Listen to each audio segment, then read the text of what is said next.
Chairman, Dr. Rice, you've given us a very strong statement with regard to the actions taken by the administration in this pre-9/11 period, and we appreciate that very much for the record.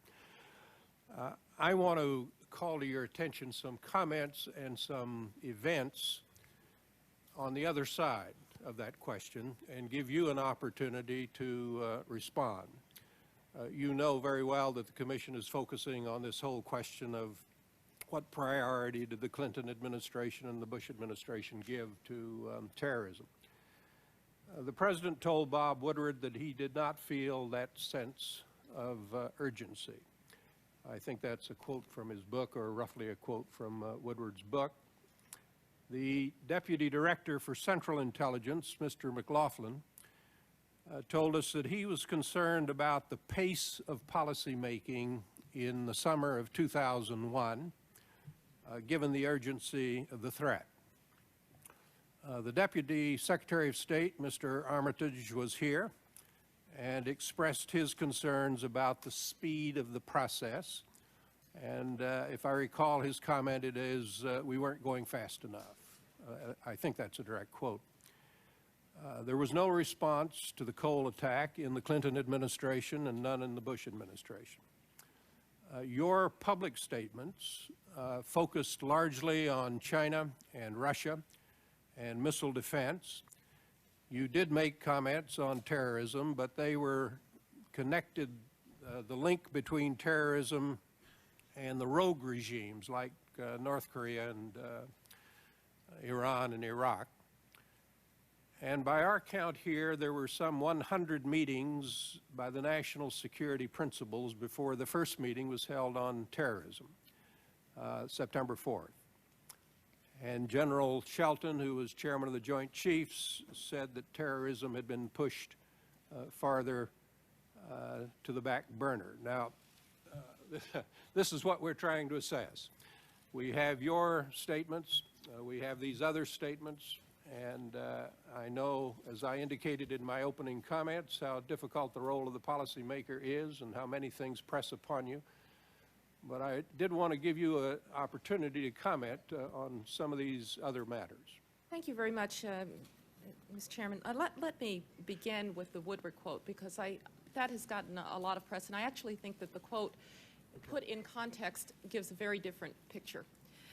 The question that the President was asked by Mr. Woodward was, did you want to have bin Laden killed before September 11th? That was the question. The President said, well, I hadn't seen a plan to do that. I knew that we needed to, I think the appropriate word is bring him to justice. And of course, this is something of a trick question in that notion of self-defense, which is appropriate for, I think you can see here, a President struggling with whether he ought to be talking about pre-9/11 attempts to kill bin Laden. And so that is the context for this quote. And quite frankly, I remember the director sitting here and saying he didn't want to talk about authorities on assassination. I think you can understand the discomfort of the President. The President goes on when Bob Woodward says, well, I don't mean it as a trick question. I'm just trying to get your state of mind. The President says, let me put it this way. There was a significant difference in my attitude after September 11th. I was not on point, but I knew he was a menace and I knew he was a problem. I knew he was responsible. We felt he was responsible for bombings that had killed Americans, and I was prepared to look at a plan that would be a thoughtful plan that would bring him to justice and would have given the order to do just that. I have no hesitancy about going after him, but I didn't feel that sense of urgency, and my blood was not nearly as boiling. Whose blood was nearly as boiling prior to September 11th? And I think the context helps here. It is also the case that the President had been told by the Director of Central Intelligence that it was not going to be a silver bullet to kill bin Laden, that you had to do much more. And in fact, I think that some of us felt that the so much focus on what you did with bin Laden, not what you did with the network, not what you did with the regional circumstances, might in fact have been misplaced. So I think the President is responding to a specific set of questions. All that I can tell you is that what the President wanted was a plan to eliminate al-Qaeda so he could stop swatting at flies. He knew that we had in place the same crisis management mechanism, indeed the same personnel, that the Clinton administration, which clearly thought it a very high priority, had in place. And so I think that he saw the priority as continuing the current operations and then getting a plan in place. Now, as to the number of PCs, I'm sorry, there's some difference in our records here. We show 33 Principals Committee meetings during this period of time, not 100. We show that 3 of those dealt with issues, at least partially with issues dealing with terrorism not related to Al-Qaeda. And so we can check the numbers, but we have looked at our files and we show 33, not 100. The quotes by others about how the process was moving. Again, it's important to realize that we had parallel tracks here. We were continuing to do what the Clinton administration had been doing under all the same authorities that were operating. George Tenet was continuing to try to disrupt Al-Qaeda. We were continuing the diplomatic efforts. But we did want to take the time to get in place a policy that was more strategic toward Al-Qaeda, more robust. It takes some time to think about how to reorient your policy toward Pakistan. It takes some time to think about how to have a more effective policy toward Afghanistan. It particularly takes some time when you don't get your people on board for several months. So I understand that there are those who have said they felt it wasn't moving along fast enough. I talk to George Tenet about this at least every couple of weeks, sometimes more often. How can we move forward on the Predator? What do you want to do about the Northern Alliance? So I think we were putting the energy into it. And I should just make one other point, Mr. Hamilton, if you don't mind, which is that we also moved forward on some of the specific ideas that Dick Clark had put forward prior to completing the strategy review. We increased assistance to Uzbekistan, for instance, which had been one of the recommendations. We moved along the armed predator, the development of the armed predator. We increased counterterrorism funding. But there were a couple of things that we did not want to do.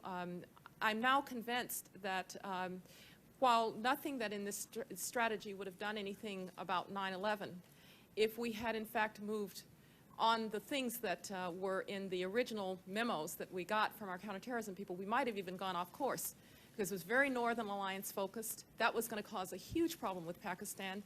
It was not going to put us in the center of action in Afghanistan, which is the South. And so we simply had to take some time to get this right. But I think we need not confuse that with either what we did during the threat period, where we were urgently working the operational issues every day, or with the continuation of the Clinton policy. Well, I thank you for a careful answer. Another question. At the end of the day, of course, we were unable to protect our people. And you suggest in your statement, and I want you to elaborate on this if you want to, that in hindsight it would have been better information about the threats, would have been the single most important thing for us to have done from your point of view prior to 9/11 would have been better intelligence, better information about the threats. Is that right? Are there other things that you think stand out? Well, Mr. Chairman, I took an oath of office on the day that I took this job to protect and defend. And like most government officials, I took it very seriously. And so as you might imagine, I've asked myself 1,000 times what more we could have done. I know that had we thought that there was an attack coming in Washington or New York, we would have moved heaven and earth to try and stop it. And I know that there was no single thing that might have prevented that attack. In looking back, I believe that the absence of light, so to speak, on what was going on inside the country, the inability to connect the dots, was really structural. We couldn't be dependent on chance that something might come together. And the legal impediments and the bureaucratic impediments, but I want to emphasize the legal impediments, to keep the FBI and the CIA from functioning really as one so that there was no seam between domestic and foreign intelligence was probably the greatest one. The Director of Central Intelligence and I think Director Free had an excellent relationship. They were trying hard to bridge that seam. I know that Louis Free had developed legal attaches abroad to try to help bridge that. But when it came right down to it, this country, for reasons of history and culture and therefore law, had an allergy to the notion of domestic intelligence, and we were organized on that basis, and it just made it very hard to have all of the pieces come together. We've made good changes since then. I think that having a Homeland Security Department that can bring together the FAA and the INS and Customs and all of the various agencies is a very important step. I think that the creation of the Terrorism Threat Information Center, which brings together all of the intelligence from various aspects, is a very important step forward. Clearly, the Patriot Act, which has allowed the kind of sharing, indeed demands the kind of sharing between intelligence agencies, including the FBI and the CIA, is a very big step forward. I think one thing that we will learn from you is whether the structural work is done. Final question would be, one of your sentences kind of jumped out at me in your statement, and that was on page 9, where you said, we must address the source of the problem. I'm very concerned about that. I was pleased to see it in your statement. And I'm very worried about the threat of terrorism, as I know you are, over a very long period of time, a generation or more. There are a lot of very, very fine, 2 billion Muslims. Most of them we know are very fine people. Some don't like us, they hate us. They don't like what modernization does to their culture. They don't like the fact that economic prosperity has passed them by. They don't like some of the policies of the United States government. They don't like the way their own governments treat them. And I'd like you to elaborate a little bit, if you would, on how we get at the source of the problem. How do we get at this discontent, this dislocation, if you would, across a big swath of the Islamic world? I believe very strongly, and the President believes very strongly, that this is really the generational challenge. The kinds of issues that you are addressing have to be addressed, but we're not going to see success on our watch. We will see some small victories on our watch. One of the most difficult problems in the Middle East is that the United States has been associated for a long time, decades, with a policy that looks the other way on the freedom deficit in the Middle East, that looks the other way at the absence of individual liberties in the Middle East. And I think that that has tended to alienate us from the populations of the Middle East. And when the President at Whitehall in London said that that was no longer going to be the stance of the United States, we were expecting more from our friends.